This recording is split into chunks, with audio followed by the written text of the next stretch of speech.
এই প্রকৃতির মাঝে প্রতিদিনের সকাল আমার শুরু হয়। সকালটা শুরু হয় প্রকৃতির মাঝ থেকেই।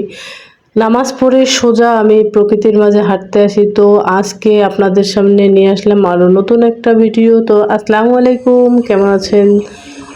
তো এই জায়গাটা কিন্তু একসময় অনেক জঙ্গল ছিল। একা একা আসতাম, খুব ভয় হতো। আশপাশে অতটা বাড়িঘর নেই, আছে কিন্তু সবাই মনে হয় যেন কি নিঝুম এই রাস্তাটা, খুব নীরব রাস্তাটা, কোনো মানুষজন হাঁটে না, আমি একাই বলতে গেলে। তো যখন জঙ্গল ছিল মনে করেন, মনে হয় যেন আমাজন বাগানের মতো জঙ্গল ছিল। তো এখন অনেকটা পরিষ্কার। তো চারিদিকে রাস্তার মতো কাইটে দিছে, ওতে গাছ লাগানো হবে তাই জন্য। এই রাস্তাটা আমার কাছে খুবই ভালো লাগে। তো কৃষ্ণচূড়া ফুল দেখে, এখন তো প্রতিদিনই কৃষ্ণচূড়ার ফুলের রঙিন হয়ে যায়, মনে হয় আকাশের দিকে তাকালে সব জায়গায় মনে হয় যেন কৃষ্ণচূড়া ফুল। মাটিতে নিচে কত সুন্দর কৃষ্ণচূড়া ফুলের রঙিন হয়ে আছে।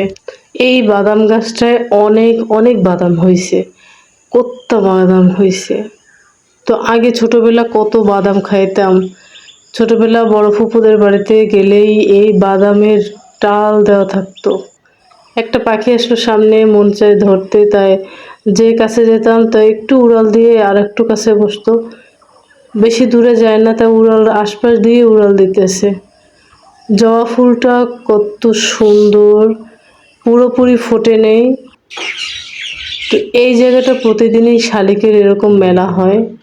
তো ননাস চলে যাবে তাই জন্য তাড়াহুড়ো করে আমি একটু পরোটা বানিয়ে দিলাম। আর একজনে তো আবার পরোটা খাবে না, আমার জামাই আবার পরোটা খায় না। তারপরে দিলাম ডাব কেটে, অবশ্য ডাবটা সকালবেলা খালি পেটে দেওয়া দরকার ছিল, কিন্তু আমি দিলাম, খাওয়ার মাঝে দিলাম। তো সময় আধা ঘন্টার মধ্যে সবকিছু রেডি করছি, তো তাই এই জন্য এলোমেলো হয়ে গেছে। তো ডাব দিয়েছি, একজনে ডিম ভাজি খাবে, তো রুটি দিয়ে ডিম ভাজি, আর একজনে পরোটা দিয়ে ডিম ভাজি খেয়েছে, তার চা দিয়েছি। তো ডাব দিয়েছি লাস্টে গ্লাসে করে। তো যখন হাঁটতে যাই না, তখন এই রাস্তাটা দেখলাম যে কাঁঠাল হয়েছে, তো ভিডিও করে না করে পারলাম না। দেখেন মাটিতে ঠেকা পড়ছে, এতগুলো কাঁঠাল হয়েছে, মনে হয় যেন আমের ছড়ার মতো কাঁঠাল হয়েছে। কত কাঁঠাল হয়েছে, এতটা চিকন গাছে কত সুন্দর কাঁঠাল হয়েছে। তো বাসায় তারপরে 10টা বাজে, তো রায়ান বলে যে একটু কোক খাবো, তো কেকের সাথে একটু কোক দিয়ে দিলাম। তো রায়ান আজকে চুল কাটছিল, চুল কেটে এসে নিজেকে খুব অভিনয় করে দেখাচ্ছিল, আর সাথে ঝালমুড়ি খেয়েছিল, অর্ধেকটা আমার জন্য নিয়ে আসছে, বলে যে মা তোমার জন্য, বলে গিলি গিলি ফু আমার জাদু দেখাইলো, আম্মু তোমার জন্য কিন্তু এটা আমি নিয়ে আসছি, পুরোপুরি আমি খাইনি। আমি বললাম যে তোমার তো খেতে বলছিলাম, তুমি খাওনি কেন? তো খুব পছন্দ করে। তো এখনো চুল কাটাইছে, নিজেকে খুব স্মার্ট মনে করতেছে, আর বারবার দেখতেছে, দেখেন কি সুন্দর করে কাটছে সেটা দেখাচ্ছে, দেখেন কি যে ঢং করতেছে। তারপরে আমি ঝালমুড়িগুলো একটা ফ্রিজে ঢেলে নিলাম, তো আমি একটু খেলাম, তারপরে ওরেই সাধলাম, খাইতে চায় না, জোর করে খাইয়েছিলাম। তো খেজুর গাছে দুপুরবেলা যখন স্কুলে গেছিলাম, খেজুর গাছে অনেক সুন্দর খেজুর হয়েছে, আমাদের দেশি খেজুর। তো রায়ানের স্কুলে দিয়ে এসে আবার চলে আসলাম বাসায়।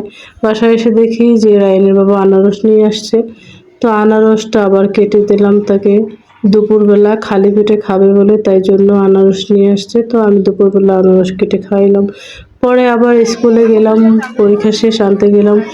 স্কুল শেষে আপনার এই দোকানটায় এত ভিড় হয়, কাকে রেখে যে কাকে দেবে, দোকানদারি বিদিক হয়ে যায়। তো বাসায় আসলাম অবশেষে। সন্ধ্যায় সে নুডলস তৈরি করবে, একদিন বানাই তো সে খুব রাজা হয়ে গেছে। পরের দিন বানাইতে গিয়ে সে নিজেই খাইতে পারলো না, আর এত মরিচ দিছে ঝালের চোটে, আর লাস্টে বলে মা আমি আর খেতে পারবো না, তাই লাস্টে আমারই খাওয়া লাগলো। ঝালে কিরকম করে দেখেন, হা হা করতেছে, এতগুলো মরিচ দিছে। তো আজ এ পর্যন্তই, ফিরে আসবো নতুন কোন একটা ব্লগ নিয়ে। সবাই সুস্থ থাকবেন, ভালো থাকবেন, খোদা হাফেজ।